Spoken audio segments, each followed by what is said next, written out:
Assalamualaikum teman Aslam, jumpa lagi bersama saya Adim dan masih tetap membahas seputar gangguan asam lambung, GERD, anxiety, psikosomatik. Gimana teman-teman kabarnya? Semoga kabar kalian dengan keadaan yang semakin membaik terlepas dari lingkaran gangguan asam lambung, GERD, anxiety, psikosomatik. Oke, seperti biasa ya teman-teman, di season kali ini saya akan kembali menjawab pertanyaan teman-teman yang ada di kolom komentar. Seperti apa pertanyaan dan gimana pembahasannya? Simak videonya sampai selesai, jangan skip agar kalian mengerti, agar kalian paham. Kalau misalkan kalian mengerti, kalian paham, insya Allah teman-teman ya, kalian akan bisa lebih mudah menangani setiap sensasi dari gangguan asam lambung, GERD, anxiety, psikosomatik. Dan sebelum saya mulai videonya, perlu digarisbawahi teman-teman ya, saya itu bukan dokter, bukan ahli obat, bukan tenaga medis ya, ataupun bukan ahli herbal-herbalan, bukan ahli rempah-rempahan ya, tetapi di sini saya sharing sepengalaman pribadi saya saat terkena gangguan asam lambung, GERD, anxiety, psikosomatik, dan alhamdulillah saya bisa sembuh menjalankan metode-metode yang akan saya bahas di video ini teman-teman ya. Dan buat teman-teman yang baru bergabung, seandainya kalian mau bertanya tentang seputaran gangguan asam lambung, GERD, anxiety, psikosomatik, alangkah lebih baiknya kalian itu simak dulu video-video saya yang terdahulu, karena saya itu sudah banyak sekali upload video tentang seputaran gangguan asam lambung, GERD, anxiety dari berbagai macam sensasi dan gimana cara menangani setiap sensasi yang hadir. Video-videonya sudah ada, silakan kalian simak saja video-videonya, klik saja akun profil saya teman-teman ya, kalian cek aja video-videonya, ataupun kalian bisa klik ke bagian lainnya ataupun bagian rilis, itu sudah banyak video-videonya dari segala macam pembahasan sensasi gitu teman-teman ya. Karena untuk gangguan asam lambung, GERD, anxiety ini sensasinya banyak sekali teman-teman ya. Kalau misalkan kitanya belum mengerti, belum paham tentang sensasi-sensasi yang kita rasakan, itu bisa menjadi ketakutan dan kecemasan yang berlebihan. Tetapi kalau misalkan kitanya mengerti, kitanya paham, insya Allah kita akan bisa lebih mudah menangani setiap sensasinya ya. Minimal kita bisa mengurangi rasa cemas kita, rasa takut kita dari sensasi-sensasi yang sedang kita rasakan saat ini gitu teman-teman ya. Oke, kembali lagi ke pembahasannya ya. Di sini saya sudah catatkan beberapa pertanyaan, bukan beberapa ya, banyak pertanyaan ya. Pertanyaan-pertanyaan tentang sensasi gangguan asam lambung, GERD, anxiety yang diikuti psikosomatik. Oke, pertanyaan pertama, Bang, saya cuma icip-icip pedas, gak sampai ketelan, bahkan sampai kumur-kumur, tapi sensasinya tetap muncul. Itu sensasi dari apa ya, Bang? Nah, ya, untuk orang yang terkena gangguan asam lambung, GERD, ataupun diikuti yang namanya anxiety psikosomatik, teman-teman ya. Saya juga mengalami hal seperti itu. Dulu saya sangat takut ya dengan makanan-makanan pedas, santan, asam gitu ya.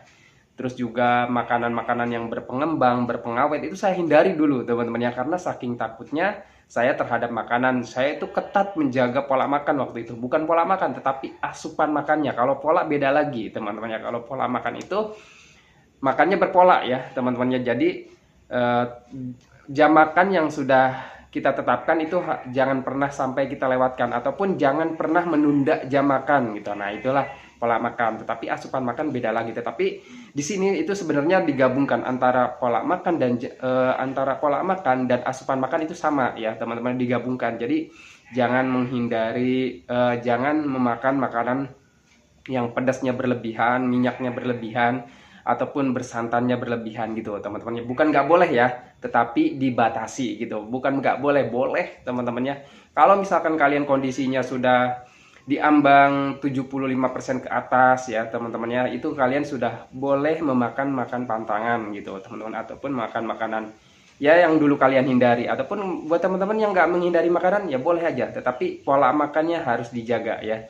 Jadi jangan pernah melewatkan jam makan gitu teman-teman ya. Oke, jadi untuk teman-teman ya yang mengalami yang namanya ketika makan pantangan ya, atau misalkan pedas nih ya, itu kan yang paling dirindukan tuh ya, orang-orang yang terkena gangguan asam, GERD, anxiety paling merindukan makanan-makanan favorit, terutama makanan pedas gitu ya. Nah, ketika kalian mencoba makanan pedas ataupun apa ya, yang ada sambelnya, ada yang ada cabenya, ataupun ada ya sausnya gitu ya. Nah, ketika kalian cuma icip-icip makanan pedas, bahkan nggak sampai ditelan ya, padahal di mulutnya itu udah dikumur-kumur, tetapi kenapa sensasinya hadir? Itu sensasi dari apa?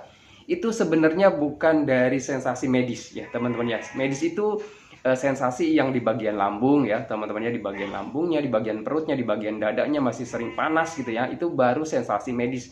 Terus juga ke bagian tenggorokan ya, ke bagian mulut terasa asam gitu ya teman-teman ya, terus di tenggorokannya mengganjal ataupun panas, nah itu sensasi medis dari dampak asam lambung yang naik ya teman-teman ya. Tetapi kalau misalkan di bagian perut, nah itu baru sensasi asam lambung. Tetapi kalau misalkan sensasinya itu kalian makan makanan pedas ataupun cuma icip-icip nggak nyampe ke perut ya teman-teman ya, terus apalagi sampai kumur-kumur, terus kenapa masih ada sensasi? Nah itu sensasi dari anxiety psikosomatik teman-teman ya, dari sensasi psikosomatik ataupun anxiety psikosomatik.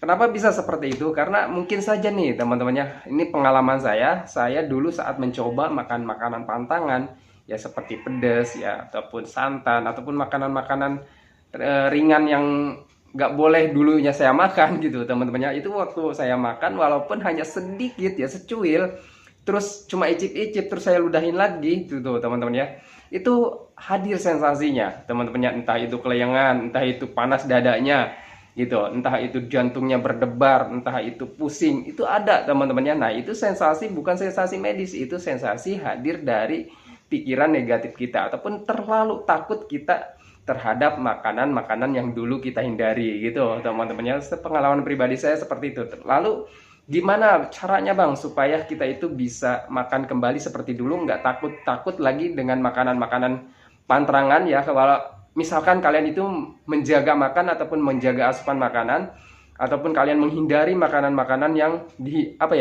favorit kalian yang dulu gitu ya. Nah gimana caranya?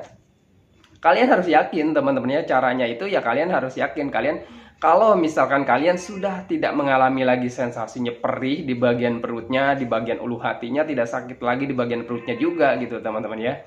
Nah kalian makan aja gitu teman, jangan banyak mikir.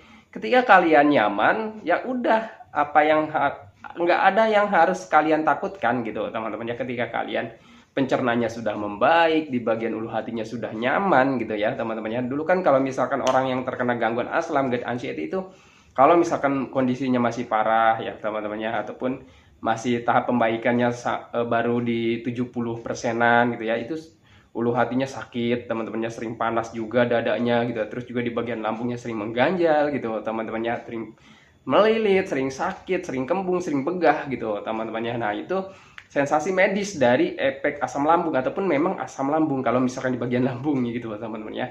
Terus di bagian dada ya itu ataupun ulu hati, nah itu GERD gitu teman-teman ya. Jadi kalau misalkan kalian itu sudah nyaman, ingin memakan pantrangan ataupun ingin mencoba kembali ya teman-teman makanan-makanan favorit kalian ataupun makanan-makanan hobi kalian yang dulu, itu makan aja. Cuman saran saya ya, dan ini yang sering saya lakukan, kalau saya makannya itu barengan teman-teman ya, bisa bareng keluarga ya, lagi makan ngumpul bareng, ataupun bisa juga sambil makan sama teman-teman gitu teman-teman ya. Kalian bisa nyoba makanan-makanan teman kalian gitu teman-teman. Itu yang sering saya lakukan teman-teman ya. Di tempat kerja saya biasanya seperti itu. Kalau misalkan kita kan bekal nih, bekal nasi ya sama lauk-lauknya gitu. Nah kan dulu saya itu waktu jaga makan itu bekal saya itu cuma sederhana, cuma sayur bening, terus cuma pepes ikan gitu aja teman-temannya, nggak pakai cabai, nggak pakai sambal gitu ya. Nah kan teman-teman saya itu bawa bekalnya yang aneh-aneh ya teman-teman ya, makanan-makanan favorit mereka gitu ya. Nah itu saya waktu mencoba-coba itu seperti itu, waktu kita makan bareng-bareng, terus saya itu nyoba ya, nyicipin makanan teman saya ya, comot-comot lah gitu ya istilahnya. Nah itu saya coba seperti itu teman-teman ya, waktu saya membiasakan kembali makanan-makanan favorit saya dulu gitu, ataupun makanan-makanan pantangan gitu teman-teman ya. Itu yang saya lakukan. Coba deh kalian akalin aja. Intinya yang pertama, kalian itu upayakan happy ya teman-teman ya, happy. Jangan banyak mikir ketika ingin memakan ataupun mencoba makanan pantangan, itu jangan banyak mikir aja gitu teman-teman. Jangan banyak mikir, jangan-jangan kalau misalkan saya makan ini nanti saya kambuh, jangan mikir kayak gitu. Kalian relax aja, enjoy aja, kalian itu sehat gitu teman-teman. Jangan mikir saya makan pantangan nanti kambuh sensasinya gitu teman-teman ya. Nah kenapa juga ya, walaupun makanannya tidak ditelan itu ada sensasi, itu cuma bentuk respon tubuh kita dari psikosomatik, teman-teman. Psikosomatik itu ketika kita berpikir berlebihan dengan sesuatu yang menakutkan gitu, teman-teman. Contohnya kalau misalkan makan pantangan nih, jangan-jangan nih saya makan ini kambuh, jangan-jangan makan ini kambuh, jangan-jangan makan ini kambuh. Nah, itu psikosomatik, teman-teman ya. Nah, tanpa kalian sadari pemikiran seperti itu, ya ketakutan seperti itu bisa memunculkan sensasi, teman-teman ya, karena ya kaliannya tetap berpikir gitu, teman-teman ya. Jadi selalu menganggap makanan pantangan itu adalah makanan yang berbahaya gitu, teman-teman ya. Maka dari itu kalian kalau mau makan pantangan makan aja, yang penting jangan berlebihan gitu, teman-teman ya. Dan juga jangan banyak mikir, kalian itu sudah sehat gitu ya. Kalau misalkan sensasi-sensasinya sedang nyaman gitu, teman-teman ya. Bahkan kalau biasanya sensasi yang hadir itu lebih cenderung ke dari efek pikiran gitu, teman-teman. 99% ataupun 90%-nya sensasi yang hadir di tubuh kalian, bahkan di lambung kalian itu sebenarnya efek dari pikiran gitu, teman-teman ya. Kebanyakan seperti itu ya. Maka dari itu kalau misalkan kalian mau coba makan pantangan ataupun makan hobi kalian yang dulu, makan aja, yang penting nggak berlebihan. Kalau misalkan saya awal-awal itu sedikit dulu makannya, teman-teman ya, nggak langsung banyak. Jadi supaya pencernaan saya itu tidak shock, karena saya dulu menjaga makanan itu ketat, teman-teman ya. Saya menghindari makanan-makanan, bahkan makanan berminyak ya, itu saya hindari, teman-teman ya. Nah, maka dari itu saya pernah kurus banget tuh, teman-temannya. Maka dari itu buat teman-teman, kalau mau makan aja gitu, teman-teman. Jangan terlalu banyak mantrang ya, jangan terlalu ketat gitu seperti saya, teman-temannya. Tetapi ya jangan glojoh juga gitu, teman-teman, supaya kaliannya pencernaannya juga cepat membaik. Jadi kalian harus bisa membedakan dulu nih ya, teman-teman. Ketika sensasinya di bagian perutnya sudah nyaman, ya berarti kalian itu sudah membaik gitu, teman-teman ya. Tetapi kalau misalkan kaliannya masih merasa rasakan, ada juga nih sensasi yang hadir karena kitanya terlalu merasa rasakan gitu, teman-teman ya. Nah, jadi untuk kalian nanti cek aja deh video-video saya. Kalau misalkan pencernaan kalian sudah membaik, tapi kalian itu selalu merasa nggak membaik gitu, teman-teman. Ada juga, teman-teman ya. Jadi kalian itu harus ada yang diperhatikan ya, teman-teman. Silahkan cek video saya ya, teman-teman ya. Karena ini pertanyaannya masih banyak ya, teman-teman ya. Jadi buat teman-teman yang mengalami mau coba makan pantangan hanya di mulut saja ya, terus ada sensasi, itu bukan dari sensasi medis kalian. Jangan ditakutkan, kalian jangan banyak mikir aja gitu ya. Kalian makan aja, jangan banyak mikir. Kalian enjoy aja, happy aja gitu, teman-teman ya. Karena kalau misalkan kita terus menjaga makan pantangan, kalian akan tambah stres, teman-teman ya. Karena kalian nggak bisa menikmati hidup kalian gitu, teman-teman ya. Maka dari itu kalau misalkan kalian sudah merasa membaik, sudah merasa nyaman pencernaannya, ya udah makan aja gitu ya. Yang penting jangan berlebihan, tetap dijaga pola makannya gitu, teman-teman ya. Jangan lewatkan jam makan ya. Oke ya, pertanyaan kedua, Bang, saya sudah tidak ada sensasi apapun, tapi telapak kaki suka dingin, itu kenapa? Nah, itu juga salah satu bentuk respon tubuh, teman-teman. Itu bukan sensasi medis. Kalau misalkan kalian hanya dinyatakan asam lambung GERD, ya udah ya, jangan banyak mikir. Itu kalau menurut pengalaman saya, itu hanya bentuk respon tubuh kita ketika yang pertama kita ada gangguan ya, teman-teman. Contohnya asam lambung ya, teman-teman. Ketika asam lambung kita sedang terganggu gitu, teman-temannya, pasti tubuh kita itu merespon dengan banyak respon. Salah satunya telapak kaki dingin ya, teman-temannya. Itu yang pertama. Terus yang keduanya efek dari stres ataupun banyak pikiran ataupun ketakutan gitu, teman-teman, ataupun kecemasan. Nah, itu ya. Jadi cenderung sebenarnya 90% sih dari efek itu untuk orang yang terkena gangguan asam lambung GERD anxiety gitu, teman-teman ya.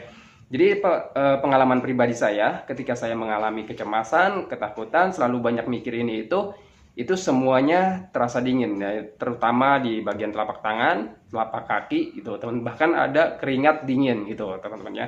Itu salah satu bentuk respon tubuh kita ketika tubuh kita yang pertama mengalami gangguan, yaitu medisnya juga bisa jadi ya, itu bentuk respon tubuh kita. Terus yang keduanya juga bisa dari efek stres ataupun ketakutan ataupun kecemasan yang berlebihan gitu, teman-teman ya. Oke, itu pengalaman pribadi saya ya.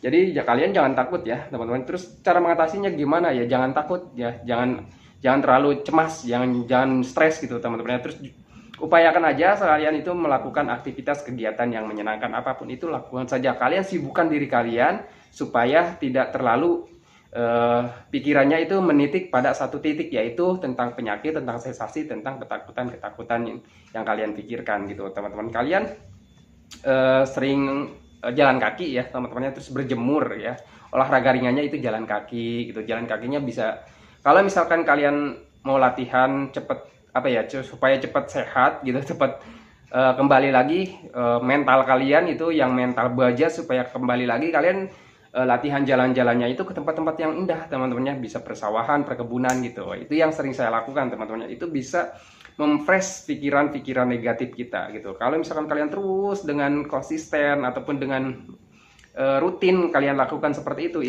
pemikiran-pemikiran negatif akan cepat hilang. Dan ketika pemikiran negatifnya hilang, itu untuk ketakutan, kecemasan itu hilang dengan sendirinya teman-temannya. Dan kalian untuk sensasi-sensasi dingin telapak tangan, telapak kaki itu hilang dengan sendirinya juga gitu teman-teman, karena itu hanya bentuk respon tubuh kita ketika kita, mungkin saja kalau misalkan dari medisnya belum sembuh ya ada responnya teman-teman ya, itu juga bisa jadi bentuk respon tubuh kita saat kita terkena gangguan medis. Terus yang keduanya juga bisa jadi ketika kita stres berlebihan, kecemasan yang berlebihan gitu juga bisa jadi itu namanya, itu yang saya alami.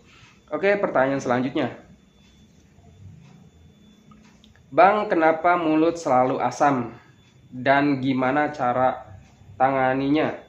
Mulut selalu asam itu biasanya orang yang terkena gangguan asam GERD, itu kan asamnya tinggi ya teman-teman ya, asam lambungnya itu sering naik ke bagian kerongkongan, ke bagian mulut. Jadi wajar orang yang terkena gangguan asam GERD itu, pengalaman pribadi saya itu saya sering mengalami yang namanya panas di tenggorokannya, sakit di tenggorokannya, terus juga mulut sering mengalami asam, pahit teman-teman, terus juga panas, perih, terus juga sering sariawan. Itu saya juga mengalami seperti itu gitu teman-teman ya. Jadi untuk orang yang terkena gangguan asam GERD itu untuk mengalami yang namanya tenggorokan sering asam ataupun mulut sering asam, pahit, itu wajar teman-teman ya. Kenapa wajar ya? Karena asam lambungnya sering naik ke bagian mulut gitu ya teman-temannya. Dan apakah itu berbahaya? Enggak ya, enggak berbahaya. Kalau misalkan berbahaya ya saya nggak akan bikin video ini teman-teman ya. Terus gimana cara menanganinya? Untuk saya pribadi, yang pertama ya, kalau misalkan kalian masih berobat dokter ya minum obatnya dengan rutin, dengan teratur gitu teman-teman ya. Terus yang kedua, jaga pola makannya, hindari dulu saja makanan-makanan pemicu asam lambung. Terus juga yang ketiganya, jaga pola pikirnya teman-teman ya. Terus jaga pola juga pola hidupnya ya. Terus juga sering minum air hangat pelan-pelan gitu teman-teman, itu yang sering saya lakukan. Terus kalau misalkan Bang, saya nggak mau minum air hangat, nggak apa-apa, minum air hangatnya pas bangun tidur aja. Nah itu ya, pas bangun tidur aja. Terus intinya kalian harus minum minimal 8 gelas setiap hari gitu teman-temannya, mau air hangat kayak mau air biasa silahkan saja. Intinya air putih itu aja sih teman-teman ya. Yang penting jangan kurang dari 8 gelas supaya membantu asam lambung ternetralisir gitu teman-teman ya. Ataupun yang membuat apa ya, naik itu jadi turun kembali ke bagian lambung gitu teman-teman ya. Itu yang sering saya lakukan. Tetapi saya itu fokus minumnya air hangat. Tetapi kalau misalkan kalian nggak mau minum air hangat, minum air hangatnya pas bangun tidur aja gitu ya. Terus selebihnya kalian minum air putih minimal 8 gelas setiap hari gitu ya. Itu yang sering saya lakukan. Terus juga kalau saya itu biasanya minum madu teman-teman ya. Minum madu itu biasanya pagi ya sebelum sarapan, terus atau sore juga itu. Intinya 2 atau 3 kali sehari itu yang sering saya lakukan, itu minum madu murni teman-teman ya. Terus juga saya itu sering makan permen ya, makan permen. Saya itu sering, karena kalau misalkan kita sering minum air hangat juga, tetapi tetap aja di bagian mulutnya itu masih ngerasa pahit ataupun asam, itu saya sering minum, bukan minum lagi, sering ngemut permen gitu, makan permen gitu ya teman-teman. Jadi supaya nyaman aja di bagian tenggorokan itu nggak pahit, di bagian mulut itu nggak pahit ataupun nggak asam gitu ya. Saya itu makanya permen gitu ya teman-teman ya. Dan juga saya sering minum dulu itu air gula, ataupun kalau misalkan ngerasa pahit ya, belum waktunya minum madu ya, saya itu minumnya sari kurma gitu teman-temannya. Itu yang sering saya lakukan. Intinya gimana aja kita akalin supaya mulut kita itu nyaman gitu teman-temannya, nggak selalu merasa asam ya, walaupun ya nanti juga hilang dengan sendirinya gitu teman-temannya, kalau misalkan asam lambungnya ataupun GERD-nya itu sudah kembali sembuh ataupun membaik gitu teman-teman ya. Oke, pertanyaan selanjutnya, Bang, kenapa sering buang angin dan terasa panas?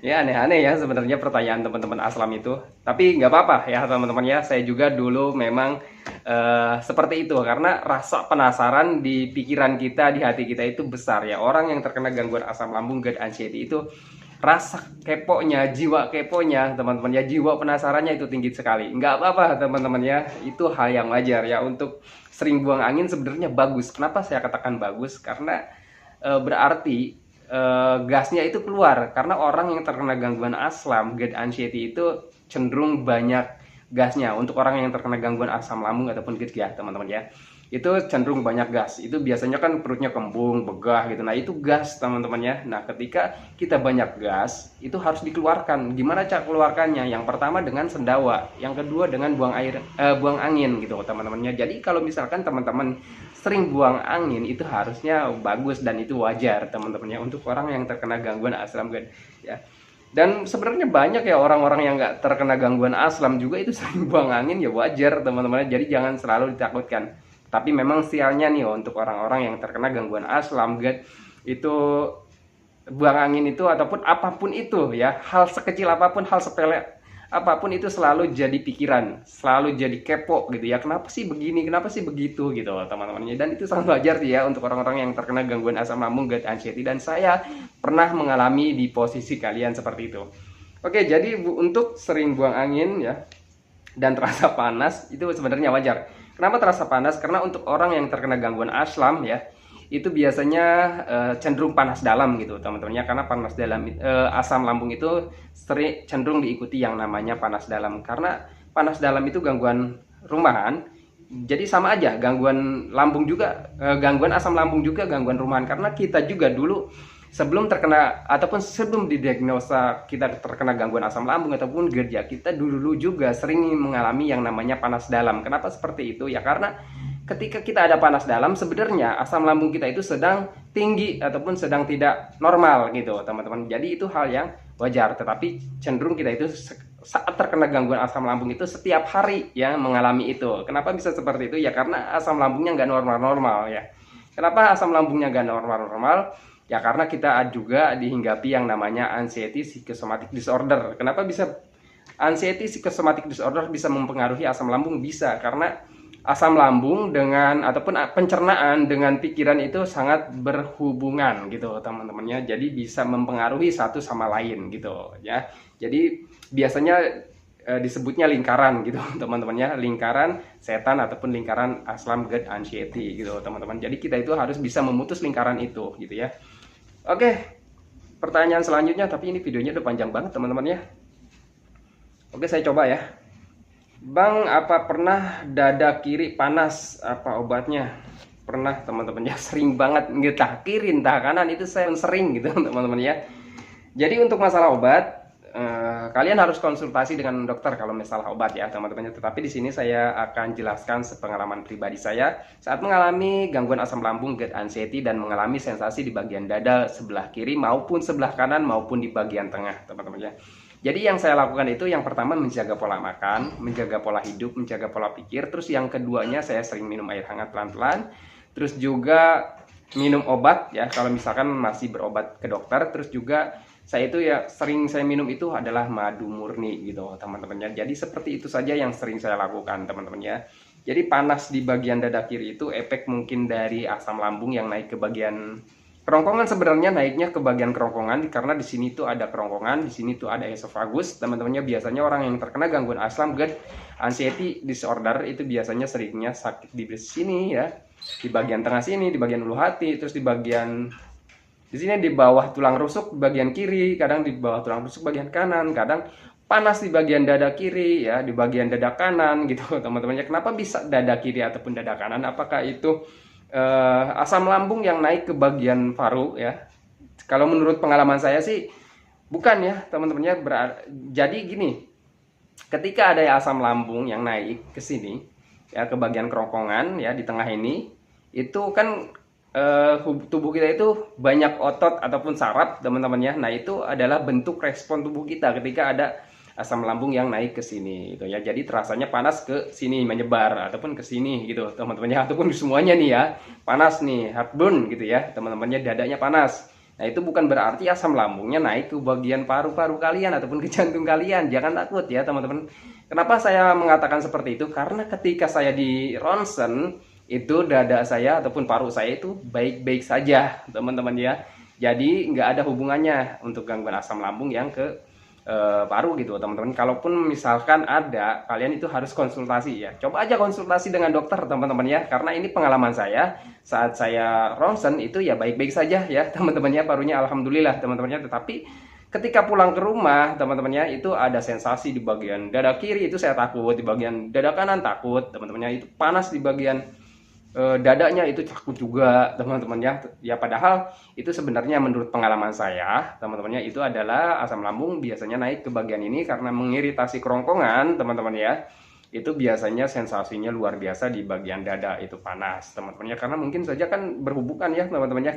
Tubuh kita itu banyak syarat ataupun urat ataupun otot gitu, teman-teman ya. Jadi responnya ya kemana-mana gitu, teman-teman ya. Itu menurut pengalaman saya dan pemikiran saya seperti itu. Terus cara penanganannya gimana? Saya kalau misalkan ada sensasi seperti itu menenangkan diri ya, saya menenangkan diri, meyakinkan bahwa ini adalah sensasi gangguan asam lambung GERD anxiety dan ini bukan sensasi yang berbahaya. Lalu saya duduk tenang, ambil napas pelan-pelan ya, teman-teman ya, pernapasan diafragma ataupun pernapasan 478 ya.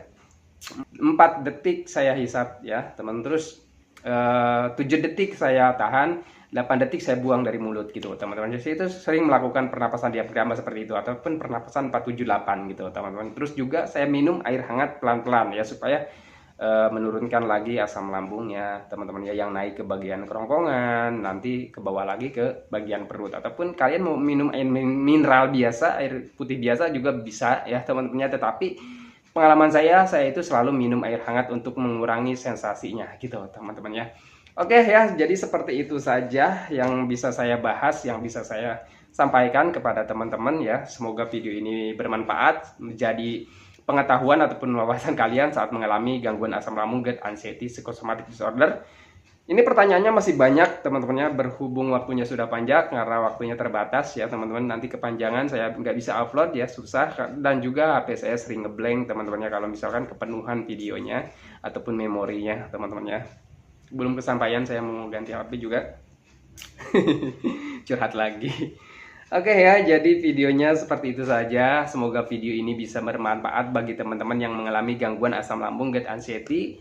Sebelum saya akhiri videonya, saya doakan buat teman-teman yang belum membaik dari gangguan asam lambung GERD anxiety psychosomatic disorder, semoga kalian itu cepat membaik, cepat kembali lagi keadaan kalian yang dulu, entah itu emosinya, kebahagiaannya, keceriaannya, canda tawanya, pokoknya hari-hari kalian yang berwarna itu semoga cepat kembali lagi. Dan jangan lupa juga doakan saya agar saya itu tetap sehat, tetap kuat, tetap ceria, agar tetap bisa menemani kalian yang belum membaik dari gangguan asam lambung GERD anxiety psychosomatic. Oke teman-teman, saya akhiri videonya. Assalamualaikum warahmatullahi wabarakatuh.